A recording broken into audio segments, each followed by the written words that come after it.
Engkau mencintai setiap kami. Bahkan sampai rambut di kepala kami pun Tuhan, Engkau menghitung semuanya.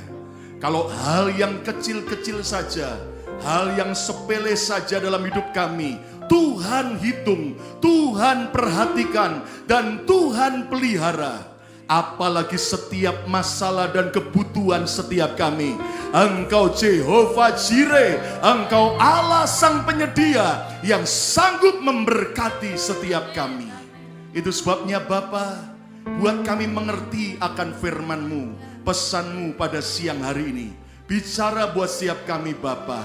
Kami mau buka hati kami, dan Roh Kudus berikanlah kepada setiap kami pengurapan firman-Mu, pembukaan rahasia firman-Mu, dan berikan hikmat dan pewahyuan buat setiap kami Bapa, untuk kami menangkap isi hati-Mu. Bicara buat setiap kami hari ini, di dalam nama Yesus. Semua yang mengasihi Tuhan, sama-sama katakan haleluya.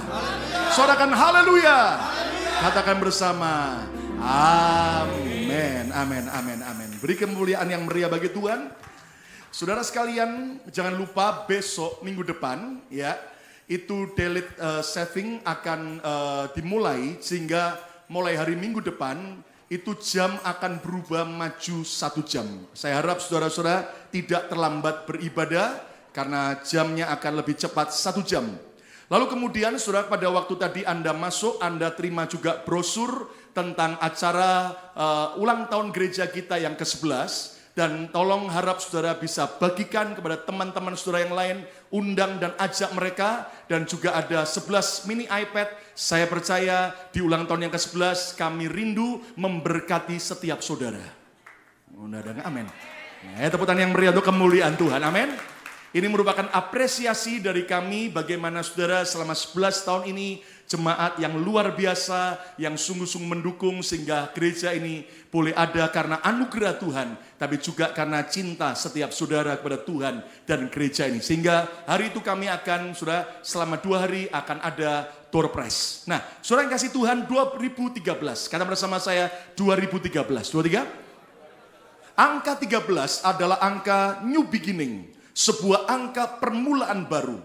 Dan Tuhan mau di tahun 2013 ini kita kembali kepada kasih mula-mula kita kepada Yesus. Saudara ingat ketika Petrus dalam keadaan frustrasi. Dia sudah menyangkal Yesus 3 kali.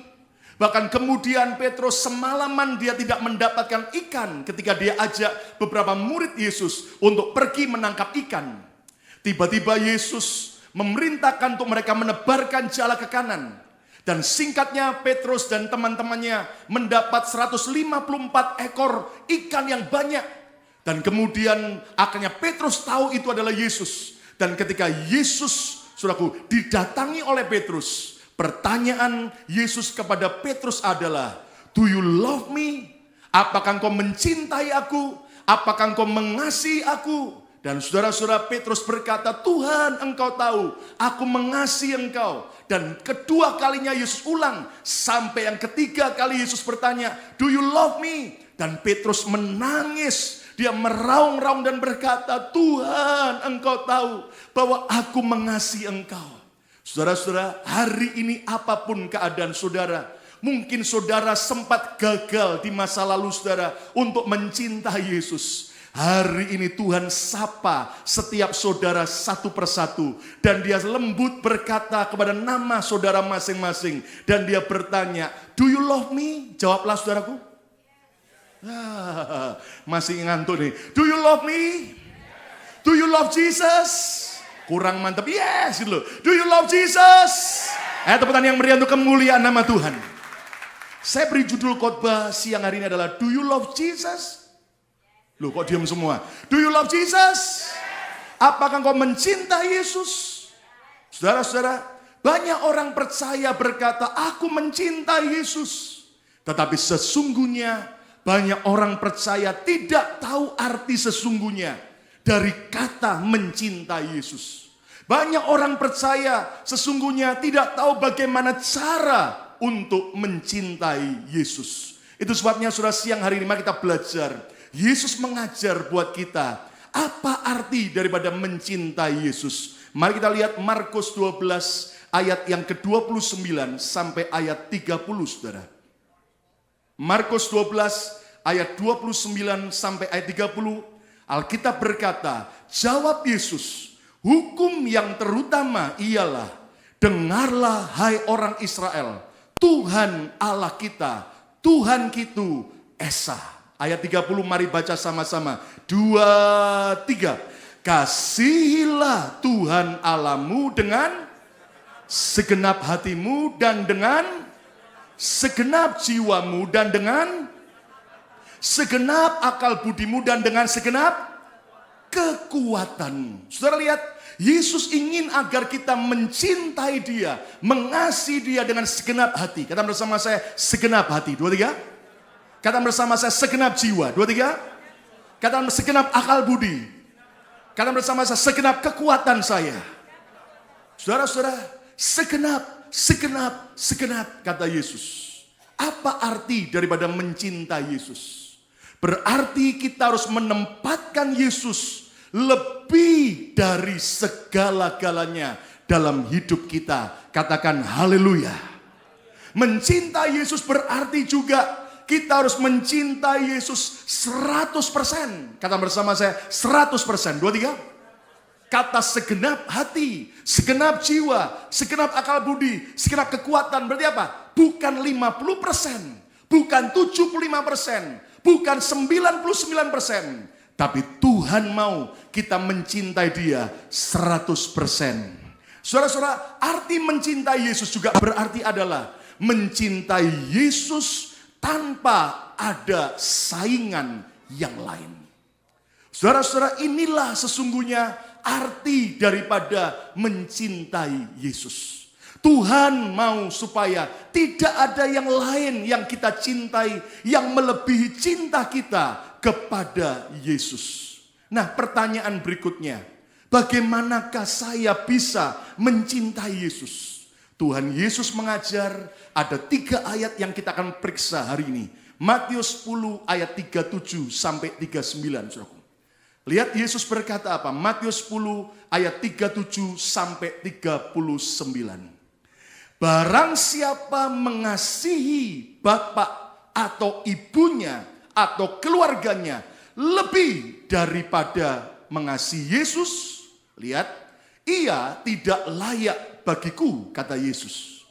Dan barang siapa mengasihi anaknya laki-laki atau perempuan, saya tambahin lagi cucunya, saya tambahin lagi mobilnya, saya tambahin lagi rumahnya, saya tambahin lagi pekerjaannya, saya tambahin lagi US dollar lebih daripada Yesus, ia tidak layak bagiku. Ayat 38. Barang siapa tidak memikul salibnya dan mengikut aku, ia tidak layak bagiku. Ayat 39 yuk baca sama-sama.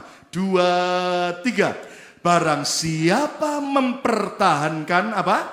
Nyawanya yang dimilikinya, ia akan apa? Kehilangan nyawanya. Terus, dan barang siapa kehilangan nyawanya rela memberikan karena Yesus, lihat, ia akan memperolehnya. Dari 3 ayat yang kita baca, secara jujur saya mau tanya buat saudara, mudah atau sukar mencintai Yesus? Ini kok diem semua tegang, saudara. Halo? Saya mau tanya, mudah atau susah mencintai Yesus? Halo? Sebenarnya susah, tapi jangan takut. Alkitab berkata, kita bisa mencintai Yesus karena lebih dulu Yesus telah mencintai saya dan saudara. Tepuk tangan yang meriah untuk kemuliaan nama Tuhan. Amin. Tapi mari kita belajar bagaimanakah cara untuk kita bisa mencintai Yesus. 3 rahasia yang kita belajar. Yang pertama, lihat sekali lagi ayat 37. Matius 10 ayat 37. Ya, ini harus mantap dibaca, harus kita mengerti. Barang siapa, kata Yesus, mengasihi atau mencintai bapaknya, atau ibunya, atau suaminya, atau istrinya, atau kemudian menantunya, atau mertuanya. Wah, itu jarang, saudaraku. Amin. Lebih daripada mencintai Yesus, ia tidak layak bagiku. Dan barang siapa mengasihi anaknya laki-laki atau perempuan atau apapun yang dia cintai, kalau itu lebih daripada cintanya kepada Yesus, dengar, ia tidak layak bagiku. Saudara-saudara, jadi kalau begitu bagaimana cara untuk kita mencintai Yesus? Yang pertama, kita tidak boleh menomorduakan Yesus.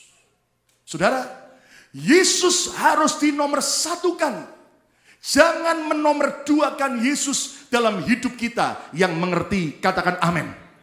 Alkitab berkata, Allah kita adalah Allah yang cemburuan. Saya mau tanya kepada setiap saudara, saudara pernah mengalami perasaan cemburu enggak? Oh, ini enggak ada orang, halo? Atau robot semua, jangan. Saudara pernah mengalami perasaan cemburu enggak? Halo? Ibu-ibu, saya tanya, kalau misalnya satu hari ibu-ibu mendapatkan di handphone suami, ada foto wanita lain. Lalu ibu-ibu tanya, yang ini foto siapa? Ini foto bekas pacar saya yang pertama. Apa yang ibu-ibu akan lakukan? Halo? Apa yang ibu akan lakukan? Salibkan dia. Masa ada ibu-ibu yang bilang begini, Hani, bagus. Aku kan pacarmu yang ke-110. Berarti kan masih ada lebih banyak lagi foto yang lain. Dari pacar pertama sampai ke-109. Masih banyak kan? Tolong kalau bisa semua kamu taruh di handphone. Kalau bisa dicetak, diperbesar, tempel di kamar kita, di ruang tamu kita. Kita akan bahagia lihat semua mantan pacarmu. Kalau ada istri seperti itu, sableng. Nggak mungkin kan? Satu hari saudara, ada seorang suami di mall, dia mendekati seorang gadis yang cantiknya luar biasa. Lalu dia berkata begini, maaf ya, saya ini kehilangan istri saya. Boleh nggak kita ngobrol 5 menit aja? Lalu wanita gadis yang cantik kaget, loh emangnya hubungan apa? Kehilangan istri dengan ngobrol dengan saya? Begini loh, karena setiap kali kalau saya ngobrol sama wanita cantik, entah bagaimana isi saya tiba-tiba bisa muncul mendadak. Entah dari mana. Dia bisa tahu kalau saya lagi ngobrol dengan wanita cantik. Artinya saudaraku, itulah cemburu. Nah saudara-saudara, bahkan ada seorang suami tanya sama istrinya, yang kamu mau nggak saya madu? Lalu istrinya dengan tenang berkata, yang aku rela dimadu. Asalkan kamu rela diracun. Jujur saudaraku, semua kita tidak mau dinomorduakan. Nah Allah kita, Yesus kita juga Tuhan yang cemburuan. Dia tidak mau ada apapun yang menjadi nomor 1 dalam hidup kita kecuali Yesus Tuhan. Tepuk tangan yang meriah untuk kemuliaan nama Tuhan. Amin. Yang kedua saudara-saudara, cara untuk mencintai Yesus. Lihat ayat 38. Wah ini lebih berat lagi saudaraku. Barang siapa tidak memikul salibnya dan mengikut aku, ia tidak layak bagiku. Saudara-saudara, memikul salib ini bukan bicara saudara kemudian kalungnya, salibnya gede. Gitu. Kemana-mana bawa salib, saudaraku. Dan saya mau beritahu, orang mikul salib itu tujuannya cuma satu. Tujuannya apa yuk? Mati di salib. Loh, udah ada yang amin? Loh, udah ada yang amin? Amin? Saudara, arti memikul salib dan mengikut Yesus artinya apa? Yang kedua cara untuk mencintai Yesus, tidak takut menderita bagi Yesus. Tidak ada yang amin. Amin. Pak, saya nggak tega melepaskan selingkuhan saya. Terlalu cinta saya. Kalau saudara mau mencintai Yesus, Anda harus tegas memutuskan mikul salib, rela menderita bagi Yesus, dan hasilnya kemuliaan Tuhan. Tepuk tangan yang meriah untuk kemuliaan Tuhan. Amin. Nah banyak orang tidak rela, saudaraku, takut menderita, kemudian tidak berani menderita. Aduh, kalau saya tinggalkan perjudian saya tinggalkan semua dosa yang saya cintai, mana tahan? Ya tahan saja, saudaraku. Mari kita belajar. Banyak orang bilang ini, I love you Jesus, I love you Jesus. Melepaskan rokoknya aja, nggak mau, saudaraku. Barang siapa mau ikut aku, kata Yesus, Ia harus menyangkal dirinya, memikul salibnya, dan mengikuti Yesus. Jangan takut menderita untuk Anda bertobat. Karena resikonya harus kita tanggung. Tapi hasil daripada pertobatan, engkau akan nikmati kemuliaan yang kekal. Tepuk tangan yang meriah untuk kemuliaan Yesus. Katakan haleluya. Cara untuk mencintai Yesus yang ketiga adalah apa? Lihat ayat 39. Ini penting, saudara. Perhatikan. Barang siapa mempertahankan nyawanya. Dalam terjemahan lain, pegang erat-erat. Nggak mau dilepas. Lihat, ia akan justru kehilangan nyawanya. Dan barang siapa kehilangan nyawanya karena aku rela memberikan untuk Yesus. Lihat, janji Yesus, ia justru akan memperolehnya. Saudara-saudara, cara ketiga untuk mencintai Yesus adalah tidak mempertahankan apapun yang diminta Yesus demi cinta kita kepada Yesus. Tepuk tangan yang meriah untuk kemuliaan Raja kita. Relakah kita melepaskan dosa yang sudah lama mengikat kita? Justru kalau kita tidak rela, hilang. Tapi kalau saudara dengan rela hati menyerahkan, Tuhan, aku tahu ini dosa. Aku tahu ini menyedihkan hatimu. Dan kau serahkan, lihat, Tuhan akan buat mujizat yang ajaib. Ada jemaat yang bersaksi, dulu dia terikat dalam perselingkuhan, tapi satu hari dia dengar firman, dia tahu itu salah dan dia bertobat, dia rela serahkan, dia buang semua. Dan Anda tahu saudara, akibatnya Tuhan ajaib. Dia bersaksi satu hari Tuhan kirim seorang pria yang betul-betul serius mencintai dia dan yang memang saudara-saudara layak untuk menikah. Dan pria itu mau menikahi dia, menerima dia apa adanya. Dan jujur, hari ini mereka punya keluarga yang bahagia. Tepuk tangan yang meriah untuk kemuliaan nama Tuhan. Amin. Relakah kita melepaskan, tidak mempertahankan apapun demi Yesus? Apa itu? Sakit hati kita. Kebencian kita.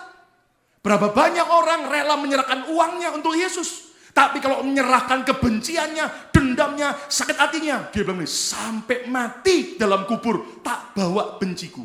Hati-hati saudara, itu tidak akan layak bagi Yesus. Kalau saudara mau ikut Yesus, mau cinta Yesus, siapa mau cinta Yesus? Lambaikan tangan saudara, kata bersama saya mau cinta Yesus. 2, 3. Saudara harus rela menyerahkan kebencianmu, sakit hatimu, kekecewaanmu. Engkau lepaskan pengampunan dan lihat berkat dan mujizat akan terjadi. Tepuk tangan yang simpan, mereka rahasiakan, mereka tampung orang-orang Yahudi. Sampai disembunyiin, saudaraku, di kamar atas dibuat sebuah ruang rahasia supaya tidak ada yang tahu. Tapi satu hari ada orang tetangganya berkhianat. Singkatnya ketahuan, semua orang Yahudi di rumahnya dibawa, ditangkap. Termasuk keluarga Corrie ten Boom ditangkap. Mereka semua dijebloskan ke dalam, saudaraku, yaitu kamp konsentrasi yang ada waktu itu. Dan Anda tahu Corrie ten Boom, dia lihat sendiri, papanya mati di sana, mamanya mati, bahkan adik perempuannya diperkosa di depan dia. Tapi satu hari Tuhan bawa dia, Corrie ten Boom bisa lepas dari kamp konsentrasi Jerman itu, saudaraku. Dan apa yang terjadi dalam keadaan seperti itu? Tiba-tiba dia serahkan hidupnya jadi hamba Tuhan. Dia karang banyak lagu, dia tulis banyak buku, dan dia khotbah di mana-mana. Dan ada satu statement pernyataan yang dia ucapkan. Tolong tayangkan, dia bilang begini, hold everything in your hands lightly. Otherwise it hurts when God presses your fingers open. Jangan menggenggam terlalu kencang, terlalu erat apapun yang ada dalam tanganmu. Supaya itu tidak akan sakit, tidak melukaimu ketika Tuhan paksa untuk membuka jari-jarimu untuk menyerahkannya. Saudara-saudara, hati-hati. Apapun yang ada di dunia ini, jangan pegang erat-erat. Karena kalau engkau cintai lebih daripada Yesus, engkau akan sangat sakit ketika satu hari itu diminta oleh Tuhan. Jujur saudaraku, bicara menyerahkan ini, saya punya pengalaman baru-baru saja. Anda tahu dari Jakarta, 3 minggu melayani di Indonesia, saya diundang oleh sebuah gereja di Melbourne, Australia. Dan kemudian saudara, saya naik Garuda. Malam itu saudara menuju ke Melbourne. Dan Anda tahu saudaraku, kalau Anda yang sudah lama tidak pulang ke Indonesia, saya mau beri update data saja. Kalau Anda mau naik pesawat dan Anda cari Borak, Anda cari juga Sempati Air, dan juga Anda cari Mandala Air, bahkan Semprit Air, saudara tidak akan ketemu lagi karena sudah bangkrut semua. Dan sekarang penerbangan nomor 1 domestik maupun internasional yang Indonesia miliki itu adalah Garuda. Ya, makanya Anda tahu Garuda, Gatot Koco pun naik Garuda katanya. Nah, Anda tahu saudaraku, saya waktu dibelikan tiketnya, saya cuma lihat print out-nya, saya lihat bahwa bagasinya itu 30 kilo free. Jadi saya berpikir bahwa oh biasa, internasional kan begitu. Kita kemana-mana internasional juga begitu. Ya toh, ada 2 koper yang ternyata masing-masing bisa sekitar 30 kilo. Saya tenang aja saudara, jujur saya bawa barang-barang saya dan ada 2 koper besar isinya oleh-oleh dan sebagainya titipan. Makanya saya mau beritahu saudara, ini saya mau beritahu bagi jemaat saudara maupun keluarga Anda di Indonesia. Ketika saya pelayanan ke Indonesia atau kemana, tolong jangan coba hanya suka nitipin barang saudara. Kenapa Anda tahu? Itu saudara, beratnya bukan main. Bukan karena soal biaya saudara. Tapi Anda ngerti, saya sendirian harus bawa seperti itu saudara. Dan yang ngeri adalah saudara, sekarang airline begitu ketat sekali. Nah, Anda tahu kadang-kadang ada yang sangat keterlaluan. Mau titip barang saudara, kue pia. Kue pia itu saudara 1 dus. Bawain Pak. Tolong Pak, untuk keluarga saya di Philadelphia. Astagfirullahaladzim. Anda tahu saudara? Ya, begitu saya sampai ke airport, ya, saya kemudian check in barang saya. Waktu ditimbang, dia berkata, petugas Garuda bilang, Pak, ini kelebihan sekian kilo. Loh, saya tanya, kenapa? Kan 1 koper 30 kilo, jadi 2 kan, 1 orang, internasional. Oh tidak Pak, Garuda lain. 30 kilo itu maksudnya adalah berapapun koper yang Bapak bawa. Lah ditimbang koper saya 48 kilo. Oh my God. Loh saya tanya, ya udah terlanjur kan, saya mau buang sebagian kan enggak enak. Ya toh, dan sebagainya. Ya udah, berapa tambahan biayanya, kelebihan bagasi? 195. Oke. Saya bilang senyum, saya ambil dompet saya keluarkan 200.000 rupiah. Saya kasih sama dia. Dia ketawa, Pak, bukan 195.000 Pak. Loh berapa? 195 dolar. Oh my God, saudara bilang. Kok mahal saya bilang ya. Ya udah terpaksa lah. Ya tahu saya pikir-pikir daripada ada yang dibuang dan sebagainya. Ya udah bawa. Nah terbang sampai ke Melbourne. Nah pelayanan sampai minggu malam saudara.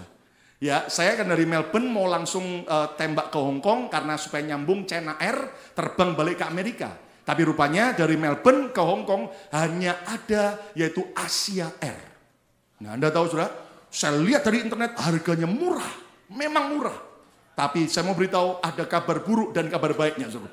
Kabar baiknya saudara memang murah, kabar buruknya Anda harus hati-hati dengan barang saudara. Kenapa saudara? Saya lihat itu, saya kemudian waktu order dari Amerika ditawarin mau bawa bagasi nggak? Oh of course, Indonesia kemana-mana bagasi mesti banyak ya toh. Lalu saya klik, saya beli 40 kilo, ya kan? Saya beli 40 kilo. Kenapa? Saya mikir pasti koper banyak oleh-oleh, beli 40 kilo, ceklek, ya toh. Nah hari itu malam itu saudaraku, tiba-tiba ketika orang Australia dengan bahasa Inggrisnya yang aksen Australia yang susah dimengerti, Anda tahu begitu sampai saya mau langsung bawa koper saya untuk masuk bagasi itu ditimbang. Langsung dia berkata, no. Your luggage to cabin. Gitu. Dia bilang, maksudnya koper yang saya bawa ke kabin, masuk ke dalam pesawat. Itu yang pertama harus loh. Saya bilang, kok aneh? Biasanya enggak ada. Asal ukurannya oke, bisa masuk ke dalam kabin, ya toh, ditaruh di atas penumpang, harga beratnya berapapun, asal bisa muat, nggak masalah, ya kan? Dia bilang enggak, Asia Airline, timbang dulu. Saya timbang, saudaraku. Ternyata koper yang saya masukkan ke kabin 20 kilo. Dia berkata kelebihan. Loh, maksimalnya berapa? Hanya boleh 7 kilo. Oh my God, 7 kilo. Saya mikir, kopernya saja tanpa isi sudah 5 kilo.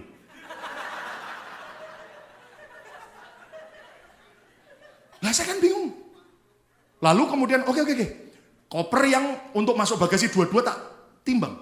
Ternyata totalnya 2 koper 48. Saya bilang kan, jadi kelebihan 8. Oh ini mahal. Loh kenapa? Saya kan sudah beli 40 kilo. Betul. Tapi kalau kelebihan 8, itu berarti 1 kilo kali $40 Australia. Hah? Dan juga kalau bagasimu dibongkar tadi yang 20 kilo, harus 7 kilo, kan 13 kilo kelebihannya. Jadi 8 kilo plus 13 kilo kali $40 Australia. Saya kaget, kan hampir $600. Iya, harus bayar. Lah, biar pendeta mau marah, saudara. Tapi untung ingat pendeta, saudaraku. Sabar. Saya bilang, lu gimana sih? Kok gini nih? Lu ya memang begitu peraturannya. Ini Asia Air. Berarti airline carrier. Paling murah. Jadi dan sebagainya harus nambah. Waduh, saya bilang ini. Jadi bagaimana? Ya udah, bongkar dan sebagian buang saja. Kalau nggak mau bayar semahal itu. Enak aja dalam hati saya buang. Ya kan? Ya udah. Saya suruh minggir, saudara. Sementara antri, tadi sudah antri panjang. Dia bilang ini, minggir nanti balik. Loh, saya bilang, saya balik antri lagi nggak? Enggak, kalau kamu timbang sekali aja. Kalau sampai ternyata tidak ada deal, belum cocok, balik lagi, tidak bisa langsung, harus antri lagi di belakang. Mau marah juga, haleluya. Saya minggir, saudaraku ya. Jujur, saudaraku, saya cari tong sampah. Saya untung bawa alat timbangan juga yang kecil untuk biasa kalau traveling saya bawa.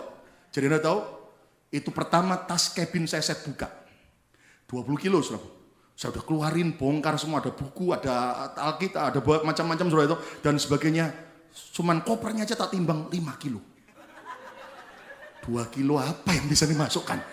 Saya coba, oke, saya pilih yang penting-penting. Saya masukkan, tak timbang, 10 kilo. Masih lebih 3 kilo, harus kurangin lagi. Oh, sampai benar-benar cuman sisa 7 kilo. Lalu kemudian dari koper 2, sudah, saya bongkar lagi, saya timbang, jujur.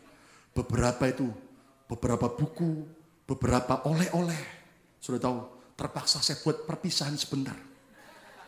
Saya cemplungin ke dalam tempat sampah, bye, saya bilang. Kemudian saya timbang, masih tetap kelebihan 8 kilo. Dan saya dikasih oleh-oleh 2 botol madunya Australia, Manuka. Itu madu yang the best di dunia katanya. Dan mahal, ya kan? Dan saya timbang 2 botol madu sendiri, 2 kilo. 2 kilo madunya gratis, dapatnya gratis. Tapi kalau kali 40 berarti $80. Madu kok $80. Buat ngajak saudara makan buffet kan lebih banyak. Saya bilang tak selipin di tas hitam supaya apa? Nanti masuk ke dalam airport, setelah di dalam tak masukkan lagi ke dalam yang 7 kilo. Kan nggak tahu, kan nggak ditimbang lagi di dalam. Tenang. Sementara yang lain sudah buang, perpisahan. Aduh, berat hatinya. Perpisahan sudah buang, ya toh, timbang. Lebih 8 kilo, terpaksa sudah. Itu sudah benar-benar, sudah banyak yang dibuang. Sudah 8 kilo, sudah hampir 13 kilo dibuang. 8 kilo kali $40. Ya, Anda tahu Australia itu 1,1, lebih tinggi daripada Amerika. Berarti terpaksa hampir berapa, saudara? Ya toh, saya bayar, udah. Begitu saudaraku mau masuk ke dalam check-in untuk tempat periksa barang. Saya mikir, saya lihat peraturannya, tidak boleh bawa barang cair lebih dari 100 mili. Saya buka, saya lihat botolnya madu. Berapa mili kakao? Ternyata bukan 100 mili, saudaraku. Ternyata beratnya hampir 1.200 mili, saudaraku. Oh my God. Saya lalu kemudian tanya, tunjukin sama petugas. Ini boleh nggak? No. Madu harus dibuang. Segelan botolnya masih komplit, masih orisinil, baru, belum dibuka. Saya udah sedih, saya bilang sama pemilik, mau nggak? Daripada saya buang di sampah. No, enggak boleh. Tapi taruh pojok aja katanya. Ya mungkin ketika enggak ada orang diambil juga. Anda tahu terpaksa saya tinggal. Begitu sampai masuk, sambil nunggu saya bengong. Barang apa aja yang tadi saya buang ya. Terpaksa. Nah, saudara-saudara, Anda bisa bayang jujur. Saya aja waktu ngalamin itu. Rasanya berat. Tapi Yesus berkata, kalau engkau pegang apapun di dunia, kau cintai erat-erat, engkau akan sakit ketika Tuhan paksa buka. Makanya saudaraku, Kalau sudah rela memberikan apapun yang Tuhan minta, percayalah, justru engkau tidak akan kehilangan. Tepuk tangan yang meriah untuk kemuliaan nama Tuhan. Katakanlah haleluya. Saudara-saudara, nah ketika saya belajar ini, saya jujur saya doa sama Tuhan gini, Tuhan, susah berat kalau gitu nyintai engkau Tuhan. Tidak mudah. Tuhan pun bilang ini, memang secara manusia enggak mudah. Tapi ajarin kepada jemaatku. Lah nanti kalau saya khotbahkan, banyak orang merasa berat Pak. Saya nggak bisa lakuin. Masa saya harus menyerahkan apa yang saya cintai demi Yesus? Tuhan ngomong gini. Perhatikan ada 2 orang di dalam Alkitab. Ternyata yang satu tidak mau menyerahkan.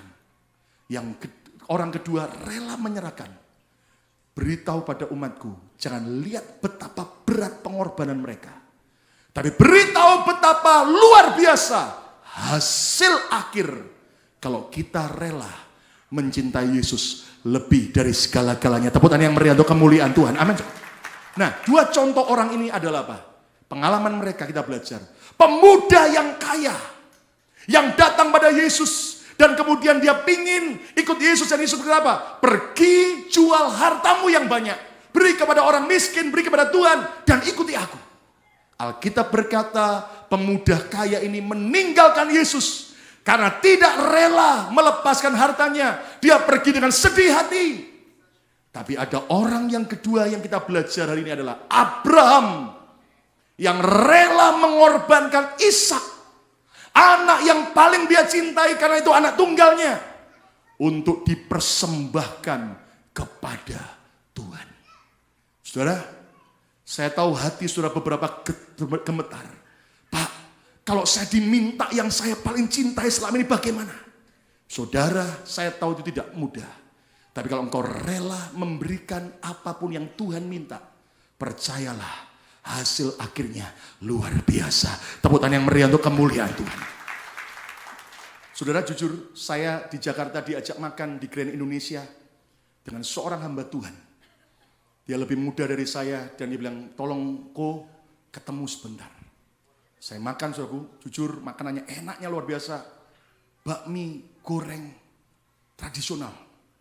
Itu luas biasa. Tapi sambil makan saya dengar kisah hidupnya.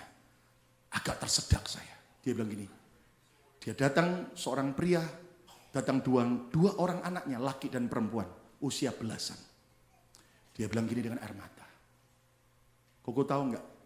Baru beberapa bulan yang lalu, mama dari anak-anak ini, istri saya, mati. Dengan linang air mata dia bilang, kenapa Tuhan ambil istri saya? Kenapa Tuhan ambil ibu bagi 2 anak saya? Anda tahu, beberapa tahun mereka melayani Tuhan, tinggalkan bisnis mereka, melayani Tuhan, jadi hamba Tuhan, buka gereja di daerah Kelapa Gading. Gerejanya udah mulai berkembang. Begitu banyak lawatan Tuhan. Satu hari mereka keliling ke banyak daerah. Dan satu hari mereka ke Papua. Pelayanan KKR, banyak kesembuhan terjadi. Tapi setelah pulang dari pelayanan, tiba-tiba istrinya kena kanker gondok yang sangat parah. Hanya 2 minggu mati. Dengan linangan air mata dia berkata, why? Saya cuma tiba-tiba ingat peristiwa Abraham. Saya bilang, kamu harus tahu istrimu sekarang di sorga lebih bahagia. Aku tahu. Tapi bagaimana dengan anak-anakku? Bagaimana dengan aku? Kok tahu gerejaku sekarang pecah? Karena selama ini yang ngurusin semua adalah istriku. Aku hanya pelayanan keliling. Jujur saya bisa bilang apa? Saya cuma bilang begini. Tuhan mungkin uji hatimu. Selama ini engkau lebih cinta istrimu daripada Tuhan. Tapi kalau engkau dengan rela berikan, percayalah. Tuhan akan bela hidupmu dengan cara ajaib. Tepuk tangan yang meriah untuk kemuliaan Tuhan. Memang tidak mudah. Bagaimana hasil dari pemuda kaya yang tidak rela melepaskan hartanya untuk ikut Yesus? Coba lihat Matius 19 ayat 20 sampai 25. Kata orang muda itu kepadanya, semuanya itu telah kuturuti, 10 hukum Taurat. Apalagi yang masih kurang? Ini pemuda hebat, kaya, cinta Tuhan. Gitu, belum punya istri mungkin, dan pasti daftar semua. So. Bahkan ayah mungkin juga bisa daftar. So. Tapi jangan. Kenapa? Ini bahaya. So. Lihat ayat 21. Kata Yesus kepadanya, jikalau engkau hendak sempurna, Pergilah, jualah segala milikmu, jual mobilmu, kalau sekarang rumahmu, perusahaanmu, apapun yang kau minta, yang kau miliki, dan berikanlah itu kepada orang-orang miskin, beri kepada Tuhan, maka engkau akan beroleh harta di surga. Kemudian datanglah kemari dan ikutlah aku. Lihat ayat 22, reaksi pemuda yang kaya. Ketika orang muda itu mendengar perkataan itu, pergilah ia dengan sedih. Sebab apa? Baca 23. Halo, kurang keras. Sebab apa? Sungkan bacanya. Sebab apa? Banyak hartanya lebih dipegang, dicintai. Ayat 23 lihat.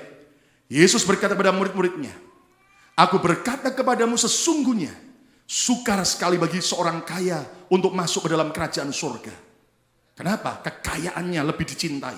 Kekayaannya menghambat ke surga. Ayat 24. Sekali lagi aku berkata kepadamu, lebih mudah seekor unta masuk melalui lubang jarum daripada seorang kaya masuk ke dalam kerajaan Allah. Ayat 25. Ketika murid-murid mendengar itu, sangat gemparlah mereka. Kenapa mereka gempar? Karena Petrus, semua Matius, Yohanes, semua juga orang kaya. Mereka gempar dan berkata, jika demikian, siapakah yang dapat diselamatkan? Sudah tahu, pemuda ini tinggalkan Yesus dengan sedih. Karena dia pegang erat-erat kekayaan yang dia cintai. Lihat hasil akhirnya apa? Hasil akhir yang dialami pemuda kaya ini. Pemuda kaya ini hidup dengan kesedihan. Walaupun banyak hartanya. Banyak orang kaya sedih hidupnya. Nggak bisa bahagia. Takut kehilangan kekayaannya. Pemuda kaya ini pergi meninggalkan Yesus. Tidak datang dan dekat Yesus tapi malah menjauh. Dan pemuda kaya ini kehilangan keselamatannya. Saudara lihat kemarin. Hari ini apa yang lebih kau cintai daripada Yesus? Maukah engkau rela menyerahkannya? Saudara, jujur, siapa yang ingin jadi orang kaya? Angkat tangan. Sungkan. Siapa mau ingin jadi orang kaya? Angkat tangan. Ada beberapa yang mau angkat tangan. Siapa mau jadi orang kaya? Angkat tangan. Lah kalau Anda nggak angkat tangan, Anda ke Amerika ngapain? Nggak usah munafik. Siapa ingin jadi orang kaya? Angkat tangan. Jujur. Salah nggak jadi orang kaya? Boleh nggak jadi orang kaya? Boleh. Yang salah kalau engkau cintai kekayaanmu lebih daripada Yesus. Tidak selalu orang kaya bahagia. Saya beri true story. Tayangkan. Ada seorang homeless bernama Abraham Lee Shakespeare. Dia dari Florida. Dia buta huruf. Tahun 2006 dia memenangkan lotre 30 juta US dollar. Setelah dipotong pajak dan sebagainya, dia terima bersih 17 juta. Coba mikir sebentar. Mikir sebentar. Kalau tiba-tiba hari ini kau dapat uang 17 juta, bukan rupiah, US dollar. Ini orang sini cool banget. Coba. Kira-kira kalau saudara dapat duit 17 juta US dollar. Kira-kira bagaimana? Jujur, bisa tidur nggak? Hah? Masih hari Minggu mau ke gereja ini nggak? Ngomongnya masih Tuhan ngomong. Ini belum kan 17 juta, 100 ribu aja. Murtad nanti dia. Jujur. Ayo. Siapa nggak pingin? Gelandangan, homeless, buta huruf, menang lotre, dapat 17 juta, bersih. Tapi Anda tahu, walaupun dia kaya mendadak, dan biasa, begitu kaya mendadak masuk koran mana-mana, masuk televisi, keluarga, teman yang dulunya enggak nganggep, langsung berkata, aku temenmu loh, kita masih hubungan keluarga loh, biasa. Sebenarnya. Dia kemana-mana, saudaraku, itu saudaraku, wow, semua orang mau minta bantuan. Bahkan dia beli rumah 1 juta US dollar di Florida. Dan Anda tahu saudaraku, tapi ternyata satu hari tahun 2009, Abraham Shakespeare dinyatakan hilang. Missing. Dilaporkan ke polisi, hilang. Dicari keluarganya kemana-mana, hilang. Dan ternyata setahun kemudian, 2010, mayatnya ditemukan. Ternyata dia dipendam mayatnya di bawah semen konkrit di belakang rumahnya. Dibunuh oleh seorang wanita yang bernama Doris Dongengan Moore. Gara-gara apa?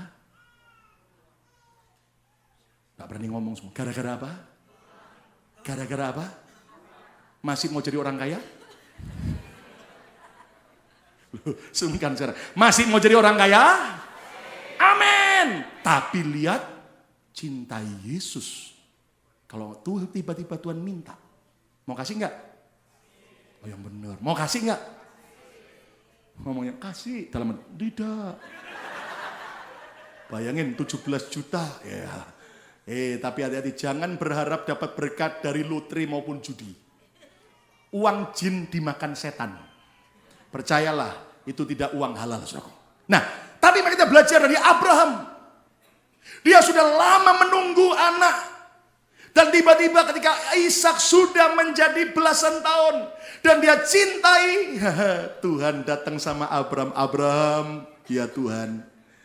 Persembahkan anak yang kau kasih. Sudah dengar ya? Dengar, lihat kemari. Tuhan itu tahu kok. Apa yang menjadi saingannya dalam hidup saudara. Mungkin status. Mungkin hobi. Mungkin cucu saudara. Mungkin itu pekerjaan. Mungkin itu nama baik saudara.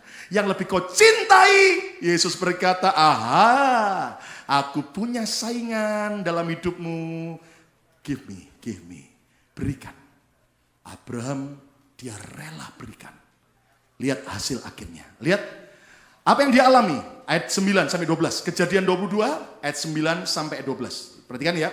Sampailah mereka, Abraham dan Ishak ke tempat yang dikatakan Allah kepadanya.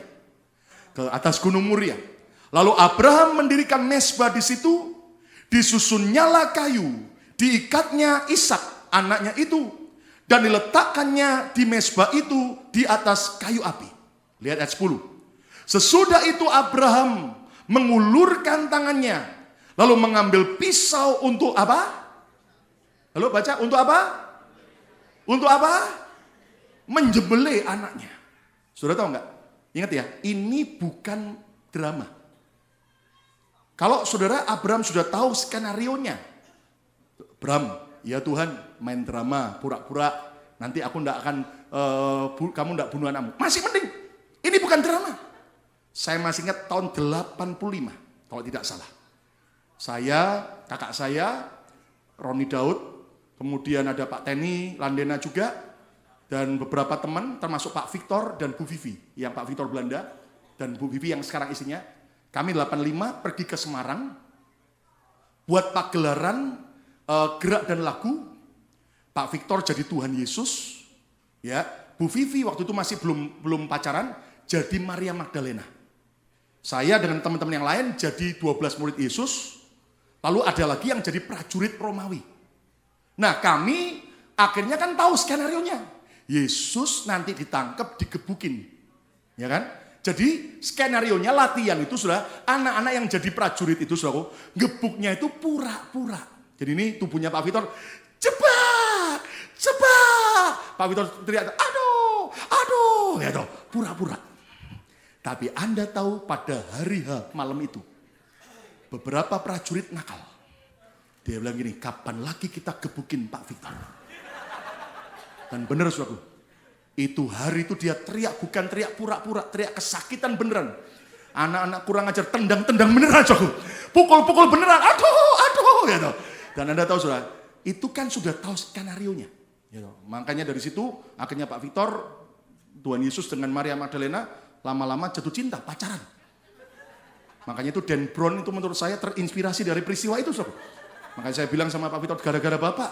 Makanya Dan Brown tulis buku Da Vinci Code, Yesus katanya pacaran dan nikah sama Maria Magdalena. Padahal tidak benar saudara. Ya kan? Gara-gara. Nah Anda tahu, kalau tahu skenarionya mending. Ini kan tidak. Lihat ayat yang ke-11. Di tengah Abraham siap menyembelih anaknya dengan pisau. Bukan dengan sumpit. Ayat 11 ya. Kalau dengan sumpit lain sudah digeli-geliin. Ayat 11. Tetapi berserulah malaikat Tuhan dari langit katanya, Abraham, Abraham. Sautnya, ya Tuhan. Ayat 12. Lalu ia berfirman, jangan bunuh anak itu. Dan jangan kau apa-apakan dia. Sebab telah ku ketahui sekarang bahwa engkau takut akan Allah. Lihat, ini Tuhan mau uji hati kita. Dan engkau tidak segan-segan untuk menyerahkan anakmu yang tunggal, yang kau cintai kepadaku. Sudah tahu hasil akhirnya apa? Abraham tidak jadi kehilangan Ishak. Semakin kau rela menyerahkan Ishakmu, Tuhan akan semakin memberikan kembali. Tepuk tangan yang meriah untuk kemuliaan nama Tuhan. Belum selesai, saudaraku. Apalagi hasilnya? Ayat 13 sampai 14. Kejadian 22 ayat 13. Lalu Abraham menoleh dan melihat seekor domba jantan di belakangnya, yang tanduknya tersangkut dalam belukar. Abraham mengambil domba itu, lalu mengorbankannya sebagai korban bakaran pengganti anaknya. Kata bersama saya, korban bakaran pengganti. 23 ayat 14. Dan Abraham menamai tempat itu, Tuhan menyediakan, Jehovah Jireh. Sebab itu sampai sekarang dikatakan orang, di atas gunung Tuhan akan disediakan. Dahsyat. Anda tahu, ketika Abraham rela mempersembahkan Ishak, hasil akhirnya bukan hanya Ishak tidak jadi hilang, tapi yang berikutnya, Abraham mengalami Tuhan sebagai sumber berkatnya, sebagai Jehovah Jireh. Domba pengganti ini adalah gambaran Yesus yang rela mati bagi Abraham dan Ishak. Saya percaya rela mati juga buat saya dan saudara. Tepuk tangan yang meriah untuk kemuliaan Tuhan. Amin. Saudara, kita akan terima tubuh dan darah Yesus. Inilah korban pengganti dosa kita. Itulah Yesus. Ibarat pemuda yang kehausan di tengah padang gurun. Dia tiba-tiba cari minum. Dan tiba-tiba dia lihat ada sebuah pondok kecil.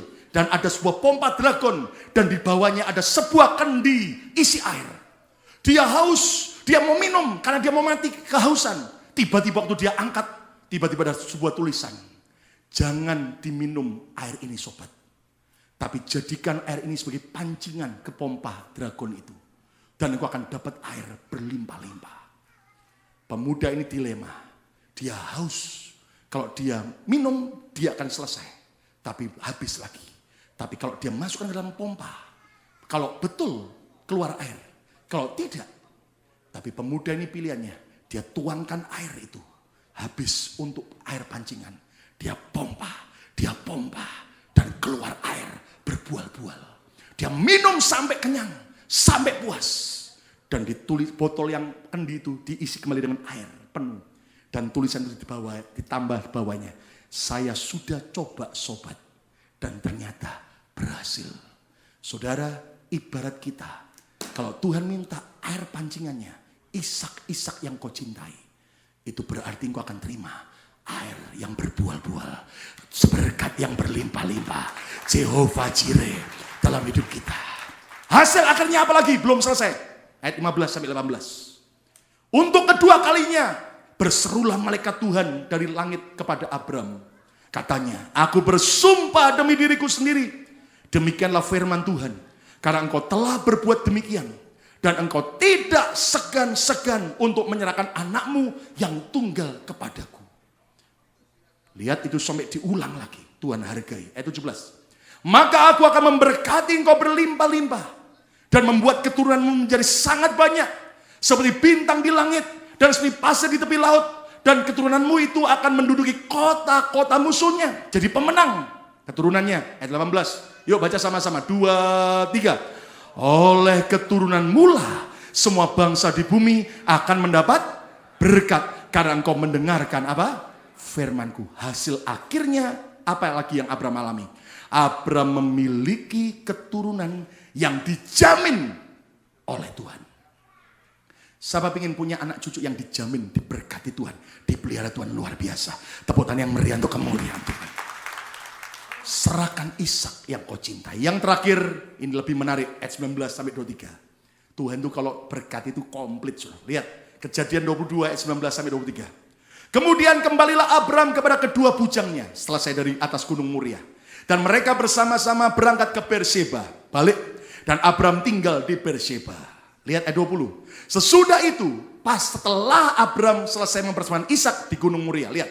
Sesudah itu Abraham mendapat kabar juga Milka telah melahirkan anak-anak lelaki bagi Nahor, saudaramu. Abraham punya saudara laki-laki namanya Nahor. Punya istri namanya siapa? Milka. Gini aja ngapain kok dicatat? Ada artinya. Ayat 21 lihat. Us, anak sulung. Dan Bus, rupanya Presiden George Bush, adiknya. Dan Kemuel, ayah Aram. Ayat 22. Juga Keset, Haso, Pildas, Yitlaf, dan Betuel. Nah lihat anak yang ke-8 Betuel, ayat 23 baca sama-sama yuk. 2, 3. Dan Betuel memperanakkan siapa? Ribka. Saya mau tanya, Ribka ini nanti kelak jadi siapa? Jadi istrinya Ishak. Dahsyat loh. Terus ke-8 orang inilah dilahirkan Milka bagi Nahor, saudara Abram itu. Sudah tahu hasil akhirnya apa? Tuhan menata masa depan Ishak secara indah. Tuhan sediakan Ribka yang menjadi istri terbaik bagi Ishak. Padahal Ishak masih belasan tahun. Tapi karena Abram dan Ishak rela mempersembahkan yang terbaik, Tuhan sampai buat Milka punya anak 8. Yang terakhir namanya Betuel. Betuel punya anak beberapa perempuan. Salah satunya adalah Ribka yang kelak jadi istrinya Ishak. Saya mau beritahu, sebelum anak kita lahir pun, kalau engkau cinta Tuhan, Tuhan sudah siapkan calon pasangannya terbaik. Saya dan istri selalu berdoa untuk calon pasangan Yehuda dan Betani. Walaupun masih belum waktu, tapi kami doakan supaya tidak pasangan yang salah. Tapi Anda percaya kalau kita orang tuanya cinta Tuhan, anak cucu kita bukan cuma soal duit. Calon suaminya, istrinya pun Tuhan nanti siapkan yang terbaik. Jauh lebih baik daripada bapak dan ibunya. Saya tepuk tangan yang meriah untuk kemuliaan nama Tuhan. Lebih meriah, katakan haleluya. Katakan haleluya. Siapa mau kayak Abraham, angkat tangan. Sekarang berani kan? Tidak takut dan amin. Amin. Hasil akhirnya lebih bagus mana? Pemuda yang kaya, tidak rela, atau Abram? Enak mana? Abram. Tidak usah takut. Lihat kesimpulannya apa? Cara untuk mencintai Yesus. Tidak menomorduakan Yesus. Tidak takut menderita bagi Yesus. Dan tidak mempertahankan apapun demi Yesus. Tutup Alkitab saudara. Mari kita berdoa bersama-sama. Yesus cemburuan. Arti mencintai Yesus, cintai dia 100%. Tempatkan dia yang utama dalam hidup saudara. Dan tidak boleh lagi ada saingan selain Yesus. Jangan genggam erat-erat apapun yang di dunia ini. Sebab satu saat Tuhan akan ambil. Tapi kalau saudara genggam erat Yesus, percayalah engkau akan dapat segala-galanya. Mari datang pada Tuhan.